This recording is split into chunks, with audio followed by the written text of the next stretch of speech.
aí, pessoal? Oi, gente. Cá estamos nós para mais um episódio do PrismaCast. Quarto. E hoje o nosso episódio está intitulado como Agora ou Nunca. Por quê? A gente quer só chamar a atenção de vocês? Também. Porém, a gente queria falar com vocês hoje sobre a ansiedade e esse imediatismo que é inerente ao ansioso. A gente sabe que se a gente pega lá no dicionário a definição do que é ansiedade, a gente vai ver, né, que a definição diz que é um estado psíquico de apreensão ou medo provocado pela antecipação de uma situação, seja ela boa ou ruim. Quando a gente para pra pensar, a gente consegue ficar ansioso por uma viagem, por exemplo, né? Eu e as meninas, a gente costuma viajar, tenho certeza que você se identifica com esse rolê. Porque a gente consegue, dentro do nosso organismo, ter uma ansiedade positiva por aquilo. É uma espera. É o esperar alguma coisa. Só que isso vai se tornando um pouco patológico, né, com relação a situações negativas. Ou com relação a coisas que vieram antes e estão se refletindo depois. E a gente vai falar sobre isso daqui a pouco. Mas é importante que a gente se lembre que justamente a partir de um certo momento isso se torna um transtorno. É de uma disfunção tão grande que vai se tornando um transtorno e vai precisando ser cuidado de formas diferentes. Freudinho, nosso papai da psicanálise, ele tem a teoria de 3 ansiedades, né? Tu consegue lembrar quais são? Sim. Ele divide em 3 categorias, que são a realista, a moral e a neurótica. Então, precisa lembrar as coisas. A realista é quando a gente relaciona algum objeto do mundo externo. A questão da moral é você sentir medo de ser punido pelo seu sentimento de culpa. E a neurótica é você não reconhecer esse ambiente, esse objeto. No caso, ele pode ou não existir. E essa questão. Quantas pessoas se identificaram com isso? Porque eu tenho certeza que muitas. Tenho certeza que muitas. Principalmente com essa aí do sentimento de culpa, né? Opa, tudo bom? Tudo bem. Tudo bem? Eu costumo dizer muito aos meus pacientes que o ansioso, ele tem 2 pés, mas nenhum dos 2 pés está aqui. Ele tá com um pé lá atrás e outro lá na frente. Porque um fica no passado, nas coisas que ele vivenciou, e isso se reflete lá na frente, no futuro. Eu tenho medo do que vai vir por causa do que eu já passei. Eu vejo muito isso muito presente, e não é só na clínica, né? A gente percebe isso convivendo com as pessoas mesmo. Até convivendo com nós mesmos. E diz muito da ansiedade patológica que tu falou, né? Na questão justamente isso, como tu falou, de situações do passado que vão refletir nas futuras. Tipo uma relação que a gente sente, passa por algum trauma, algo do tipo, e a gente não consegue esperar algo bom das próximas relações. E isso reflete, e às vezes, mesmo que a pessoa esteja proporcionando algo bom, e eu falo tipo, de amizade, de qualquer outro tipo de relação, você espera algo que vai acontecer de errado. Você espera a hora que vai dar errado mesmo. É como se você fosse carregando a ansiedade, né? Luiz falou dessa parte aí de patologia. E aí a gente pode lembrar que é igual a remédio e veneno, né? A diferença vai ser a dosagem que você vive aí, né? De ansiedade. Como ela disse sobre o espera. Quando você está esperando algo, obviamente seu corpo vai reagir de uma forma, sua mente vai pensar de uma forma. Toda ação ela é precedida por uma intenção e começa na mente, né? Então, quando a gente vai alimentando, né, esses momentos com mais frequência, eles vão ocorrendo com mais frequência, a gente vai o quê? Adoecendo, né? E aí a gente vai também adoecendo as formas, né, de relações que a gente tem, os ambientes que a gente está, as coisas não se tornam mais, digamos, prazerosas, porque o que deveria ser uma ansiedade que gera prazer, né, que é só um alertazinho de eita, vai chegar, que coisa boa, acaba se tornando, poxa, pode dar tudo errado, como a Rebeca estava falando. Então, pra quê, né? Como é que eu vou fazer pra não dar errado? E aí vai virando um funil aí de controle, né? Ou eu sei o que vai acontecer agora e me preparo, ou eu não faço, vai por nunca, né? Agora ou nunca. Gostasse. Não Acha? Você é brava, hein? Piadas internas, hein? Mas assim, se a gente parar pra pensar, falar sobre ansiedade se tornou uma coisa muito comum, digamos assim, e se tornou muito hypada, como dizem os jovens, inclusive eu. Mas se tornou uma coisa muito hypada falar sobre ansiedade muito a partir da pandemia. Porque todo mundo se viu muito enclausurado, né? Preso, porque mesmo que você não estivesse preso na sua casa, ninguém estivesse lhe trancando lá, botando uma arma na sua cabeça, você não vai sair. Tinha muito isso, essa questão da gente ter medo de sair de casa, ainda existe muito isso. Né? Esse medo de sair de casa, de não usar máscara, de usar álcool em gel, enfim, de higienização e tudo. Isso nos tornou muito mais suscetíveis a ter crises e episódios de ansiedade. O que nem sempre quer dizer que eu estou numa crise de ansiedade. Eu posso estar me sentindo ansiosa, sabe? De uma forma negativa assim também. Mas não necessariamente eu estaria na crise. E aí, por causa da pandemia, de todos esses sintomas que estavam acontecendo ali dentro daquele ambiente, eu só vivia com aquelas pessoas, naquele lugar. Poucas foram as vezes que eu vi a luz do sol. Eu tô falando eu, mas é generalizando aí, né? Poucas foram as vezes que a gente podia sair de casa. Ir no mercado era um evento, né? A gente sabe disso. Então, até cuidar da própria saúde era um transtorno pra gente.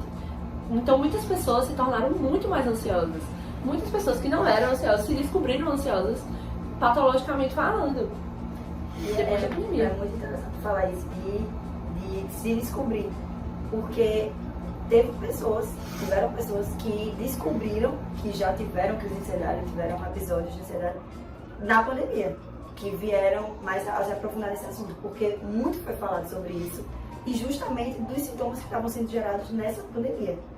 E o medo de perder alguém, que isso foi né, algo que deixava as pessoas transtornadas mesmo.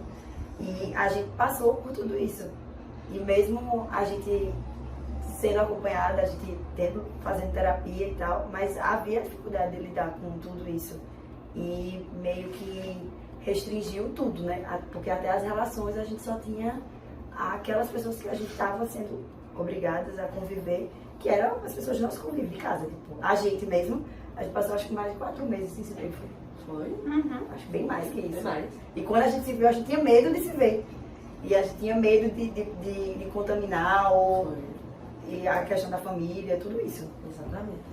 Acredito que isso se repita muito para todo mundo, né? A gente estava inserido no mesmo contexto, mundialmente falando. Então, mesmo com culturas e formas diferentes de pensar, a gente estava nesse lugar. Então, sim, foi como se fosse... Sabe quando tem uma parede muito propícia para aparecer mofo e aí chove muito? Perfeito. Era um ambiente propício. E aí cresceu e todo mundo começou a se descobrir nesse lugar. E aí todo mundo começou a passar isso nos jornais, e todos os jornais passou, todas as blogueiras falaram. Virou um grande assunto, né? Perdão. Forma de tratar e tudo mais. A gente tava vivendo, na verdade, a dicção da garota. Uma guerrazinha invisível, né? Porque a gente tava lutando, ainda vem, né? Porque diminui os sintomas, mas ainda acontece. Lutando com um inimigo invisível, uma guerra invisível. Você não sabe como ia acontecer, quem ia morrer. A gente tava vendo um massacre de gente, né? Uma galera morrendo. Perto, não tão perto, na TV, em outro país, mas a gente tava vendo na Itália, né, por exemplo, funerais enormes, né? Que não era nem o velório em si, né? Era só para enterrar mesmo ali e tal. As configurações, né, de como você se despede de alguém afetou muito. Quantos pacientes a gente não tem, né, que relatam o fato de não ter conseguido se despedir e até hoje não entendeu que a pessoa morreu, né? O quão difícil foi só olhar de longe, né? Não poder abrir o caixão e ver ali a pessoa. A forma de viver o luto deixou as pessoas mais ansiosas. E também, entre outro contexto, de que todo mundo também foi se taxando como em crise de ansiedade. Nem todo mundo estava, né? Era só um momento crítico que realmente deixou o nível de ansiedade mais alto, mas não era assim uma crise ou alguém que tinha um transtorno. Tava todo mundo na patologia, né? No transtorno de ansiedade. Todo mundo começou a se nomear, eu acho que eu tenho, realmente acho que eu tenho. E veio o boom da busca por terapia online, né? Porque ninguém tava saindo de casa, né? E o que é que vai fazer? Preciso falar com alguém. Minha família já tá aqui no sufoco também, porque fora o vírus, também tem as intrigas, né, as tretas familiares, tem também as configurações aí de relacionamentos à distância, pessoas que não podiam mais ver a outra pessoa. E a gente viu tudo isso no cenário de clínica. E o quanto isso gerou, né, fez um mofo crescer aí, da ideia de ansiedade nas pessoas, que deveria, né, talvez ser vista como uma coisa mais natural, por ser um momento crítico. Tinha um motivo. Ela fala dos tipos de ansiedade. Tinha um motivo, não era uma coisa fora do real, que a pessoa estava criando, né? A patologia, ela vai dizer muito disso também, né? Como ela falou dos pés não estarem no agora. É sempre uma criação, uma invenção. Eu tô sempre me preparando para uma coisa que ainda não existe. Eu não tô focado no que realmente está acontecendo. Na pandemia, muita gente estava, né, em momentos mais ansiosos e não em crises extremas ou dentro de um transtorno de ansiedade e não conseguia diferenciar porque justamente achava que era tudo um balde só, né? Joga que é tudo transtorno de ansiedade e agora vamos para psicólogo e psiquiatra porque tem que tratar que eu sou uma pessoa com transtorno de ansiedade. É isso aí. Mas assim, falamos sobre contextos e a gente não falou quais são os sintomas da ansiedade. Importante. E agora, hein? Pega aí teu checklist. Brincadeira! Eu acho importante a gente salientar que os sintomas de ansiedade são diferentes para cada pessoa. Uhum. É como, sei lá, cada pessoa vai reagir de uma forma diferente a cada coisa, certo? A ansiedade funciona da mesma forma. Eu lembro que quando a gente estudou psicossomática na faculdade, a professora falou que geralmente quando o corpo ele ia responder, né, as coisas que a gente pensa, ele geralmente escolhia o órgão que é mais frágil no corpo da gente. E aí, geralmente, por exemplo, se eu tenho crises de ansiedade, crises respiratórias muito frequentes, quando a ansiedade atacar, eu vou ter falta de ar, não é uma via de regra, tá? Isso vai acontecer de formas diferentes. Até se eu tiver as crises e eu puder manifestar, eu vou poder manifestar pela pele, enfim, pela barriga. São vários os sintomas. Manchas. Mas os mais comuns, né, que a gente sabe é taquicardia, falta de ar, agitação psicomotora, né? Você fica toda angustiada aí, batendo a perna, comendo unha, arrancando pele, arrancando cabelo. Vale lembrar insônia, ou um sono muito agitado, que também traz da insônia. Muita fome, pouca fome. Mas compulsões, no outro sentido aí também, de compras, de, sei lá, medo de comprar, né? Vai ser ou para o mais ou para o menos. Todas as coisas que você tem, que você aprendeu, né? O seu modo de ser, a ansiedade ela vai dar um canhão de luz assim para aquilo ali e vai fazer com que aquilo ali apareça como sintoma de que não está tudo bem, querido, você precisa voltar para, né, a homeostase aí. E até isso aí se torna uma grande questão, porque alguns sintomas de ansiedade se assemelham com o Covid. Isso. Sim, vale ressaltar, né? Quando tem a possibilidade de alguém, né? A gente até quando se encontra, tá tossindo, amiga. Sim. E aí, amiga, já tô com dor de cabeça. Eu vou assumir, eu sou essa pessoa. 300 vezes eu disse a Luísa que estou com Covid. Luísa, não tem condições. Não estava com Covid. Quando eu estava, não tive os sintomas que eu achava que ia ter. E é isso, né? A gente vai, o corpo da gente, a mente da gente aprende a sintomatologia necessária para dizer assim, tá ruim, tá errado. É tipo, quando você se relaciona com alguém, sei lá, eu sou amiga das meninas, e Rebeca tem um jeito de mostrar que ela não tá feliz com a situação. Luiz tem outro jeito. Não são iguais. Eu tenho outro jeito. Sei lá, sou irônica. Coisa assim. Luiz vai, tipo, corrigir e tal.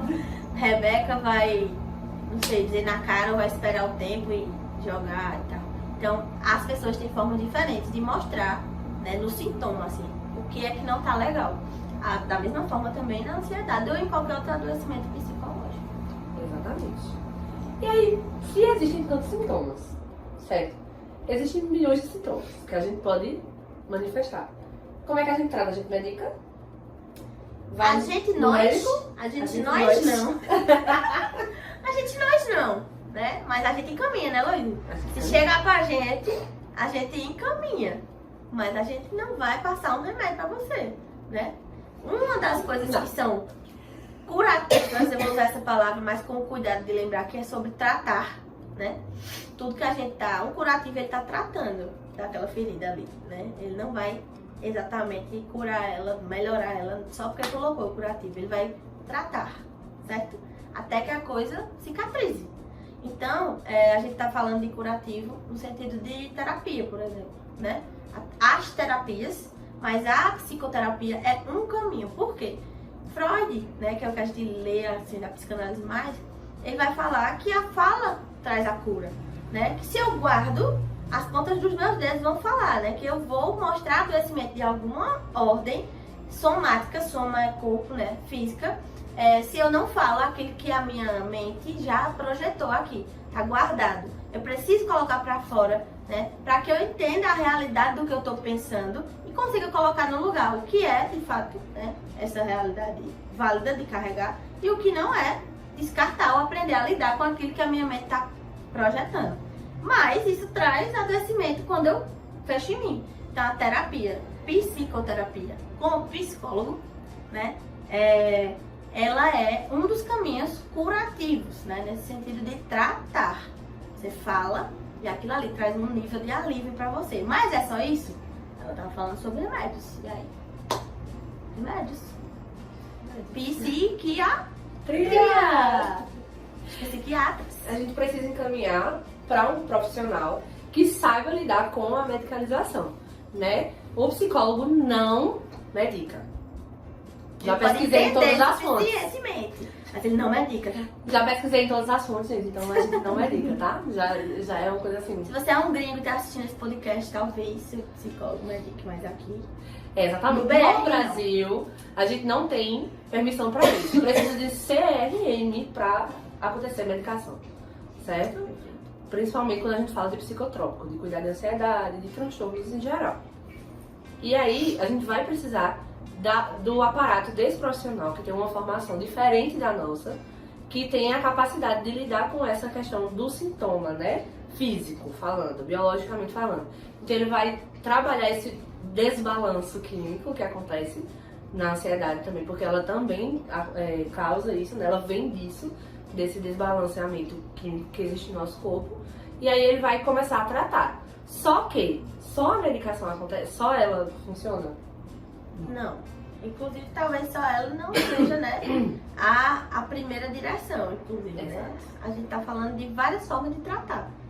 Se só a medicação cuidasse de você, né, fosse suficiente, o psiquiatra não precisava nem falar com você não precisava nem dizer seu nome lá, né? Era só dizer assim, mandar um recadinho e o remédio ia pronto, já agia e acabou, né? Existem outras profissões justamente porque não é suficiente. Exatamente. A gente traz a psicoterapia como uma forma de cuidado para isso. Não somente porque a gente é psicólogo, porque nós somos psicólogas, mas também pelo fato de que saber que o espaço de fala existe, né? Esse espaço onde eu me coloco, onde eu existo, onde minhas dores são escutadas sem julgamento, sem nenhum tipo de preconceito. Se esse lugar existe, se eu consigo verbalizar, eu estou transformando em fala tudo aquilo que é sintoma. E aí muitas vezes eu não vou ficar melhor no primeiro dia de sessão, tá galera? Não vai rolar. Infelizmente não descobrimos a mágica, se a gente descobrir a gente avisa, ou não. Mas não existe uma, como diria Genildo, nosso professor querido, não tem uma receita de bolo, sabe? Não existe a receita de bolo para cuidar da ansiedade. Existe o fato de que você precisa se ouvir. Ir pra terapia é se escutar, né? E aí a gente fala sobre a psicoterapia voltado para isso, né? A gente puxa isso para o nosso lado porque é do que a gente sabe falar, né? É exatamente do que a gente sabe falar. É onde a gente sabe cuidar do ansioso, de qualquer outra pessoa que não tem ansiedade, de qualquer que seja o transtorno. A gente se especializa nesse tipo de cuidado, sabe? E existe uma coisa que está muito presente hoje em dia, principalmente depois que a galera começou a ir primeiro para o psiquiatra, antes de vir pra gente, é justamente essa indicação de que o meu paciente, ou psiquiatra, prescreva ao meu paciente 10 sessões de psicoterapia com base na TCC. Você sabe o que é TCC? É uma abordagem, hein? É uma forma de abordar você. O que é TCC? Terapia cognitivo-comportamental. É uma forma de abordagem dentro da psicologia, certo? E aí os psiquiatras encaminham porque ela tem esse viés. Vou falar por cima, né, sobre o que a gente estudou na faculdade, que é o mínimo sobre TCC, com todo aporte aí de nossos amigos que fazem o trabalho na TCC e que sabem falar muito melhor sobre. Mas pessoas como Skinner, né, Pavlov, eles são behavioristas, que a gente chama. E eles trabalharam essa questão de estímulo-resposta, por exemplo, né? Com os ratinhos, os cachorrinhos. E aí eles iam ali trabalhar o comportamento, a mudança de crenças, né? Nas pessoas, no caso. Mas nos cachorrinhos, ratinhos, o estímulo-resposta. Se fizesse isso aqui com a comida, se botasse a gaiola dessa forma, quando botava isso aqui, o cachorro agia de tal forma. Então eles trabalhavam o comportamento humano nessa perspectiva. Né? E a TCC faz isso hoje de uma forma mais pontual, né? Com suas baterias de teste, seus protocolos. É uma abordagem muito assertiva. Mas ela é a única? Não. Perfeito. Porque muitos psiquiatras têm essa noção de que, ou a falta, de que só existe a TCC. Mas não, galera. A psicologia ela tem espaço para todas. A fenomenologia, ela existe, né? Uma base existencialista. A Gestalt, a CP, a psicologia positiva. E elas são complementares, inclusive, né? A gente trabalha muito nesse viés, né? Quando tem um paciente que tá com muita crise, tá na... que tal, né? Um TCC, vai pra TCC e tal. Você se sente mais assim, volta e tal. E aí, nós pode pegar mais essa parte de falar sobre por que não só a TCC? Por que não só a TCC? É interessante porque na psicanálise, ou em qualquer uma das áreas que a gente for trabalhar, né? Ou qualquer uma das abordagens, perdão, que a gente for trabalhar enquanto psicólogo, a gente vai abrir espaço para essa pessoa cuidar dela. Né? Esse verbalizar, falando do que eu falo, da minha base, né? Da nossa base aqui do Prisma, é justamente abrir espaço para que essa pessoa se escute e para que ela entenda e consiga enxergar através da nossa devolutiva também, desse espelho que a gente procura ser, justamente as coisas que estão deixando ela ansiosa. Muitas vezes ela não consegue identificar isso. Ela não para pensar. Eu já tive muitos pacientes. Como é que você tá? Não parei pra pensar. Ou, tive uma crise de ansiedade. Você consegue associar essa crise a alguma coisa? Não parei pra pensar. Sei lá. Aí depois, pode ser porque... Exato. E aí é justamente abrir esse lugar, as portas desse lugar, pra que a pessoa se sinta tão confortável a ponto de ela encarar as coisas que são boas e as coisas que são ruins. E isso acontece também na psicanálise, acontece na ACP, acontece na Gestalt. Caso vocês queiram conhecer essas outras abordagens, eu recomendo bastante vocês pesquisarem bastante. Tem muitos profissionais legais que falam sobre isso. E talvez a gente possa também trazer convidados aí, deixem aí nas sugestões da vida de vocês, se a gente traz convidados para falar sobre a abordagem também. Porque talvez seja uma dúvida muito constante para todo mundo, né? Uhum. Que danado são essas abordagens? Qual a diferença do que elas estão falando? Como saber para qual eu vou, né? Tem isso. Mas é muito uma questão de identificação também, né? Exato. Que é como tu falou, da questão dos sintomas, que cada pessoa vai sentir de uma forma, a questão das abordagens é da mesma forma.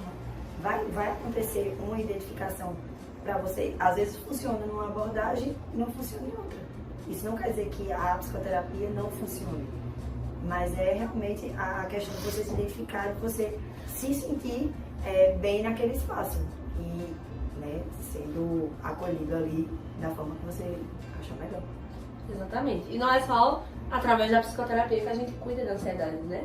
A gente pode cuidar da ansiedade fazendo exercício físico, vai agregar muito a terapia, vai agregar muito na sua vida. Fazendo yoga, técnicas de respiração, que também, né, tem a ver com yoga, se você estiver aí pesquisando. Inclusive, a gente teve um evento muito legal em janeiro, sobre o Janeiro Branco, com o Davidson. Falamos sobre isso e foi muito interessante, então recomendo também o perfil dele. Vou deixar lá no perfil do Prisma pra vocês verem depois. Acupuntura, o que mais que a gente pode falar? Massagens. Pintura, né? Música, dança. Todos os tipos de arte. Exato. Né? A gente chama isso de sublimação, né? Artes marciais, sim, com toda certeza. Tudo que tiver uma descarga, né, de energia que vai liberar bons, né, neurotransmissores para você. É isso que seu corpo precisa, mas existem outras formas, né, de trabalhar esses neurotransmissores com a mudança também da perspectiva de pensamento, né? A forma como eu vejo pode ser muito negativa e pode ser muito positiva. O muito nesses dois polos vai ser ruim. Todo muito positivo, muito negativo, é um excesso. Todo excesso esconde uma falta. A ansiedade vai querer o quê? Não lide com a falta, né? Você tem que pensar em outras coisas, ou muito trágicas, né? Ou muito que leva pra euforia também de, ai, vou comprar isso, vou fazer isso, vou não sei o que, fica naquela ansiedade que também, quando der uma baixa, vai deixar você muito mal, né? Então a gente tem que ter cuidado de aprender que terapia, até o uso de medicação, é para ajudar você a olhar para a raiz do problema. Se você não tratar a raiz do problema, o fruto vai ser sempre mais problemas, né? Não adianta, o sintoma ele só tá dando um sinalzinho. Às vezes tem nada a ver com o que ele tá ali sinalizando, mas se você procura, né, a raiz, você vai tratar e esse sintoma às vezes ele muda, né? Por aí vai, até você ir tratando o que precisa ser tratado no momento que precisa ser tratado. Até essas abordagens do exercício físico, a hora de fazer exercício físico para quem tem ansiedade. Se você fizer à noite, geralmente dá umas alterações, né? Se você faz muito cedo, se você faz meio-dia, um profissional da educação física, um nutricionista, um psiquiatra, ele vai ter uma noção melhor disso. Então não se trabalha sem ser em rede, né? É um conjunto de profissionais. Você tem que aprender que cuidar de saúde mental é multidisciplinar, é interdisciplinar.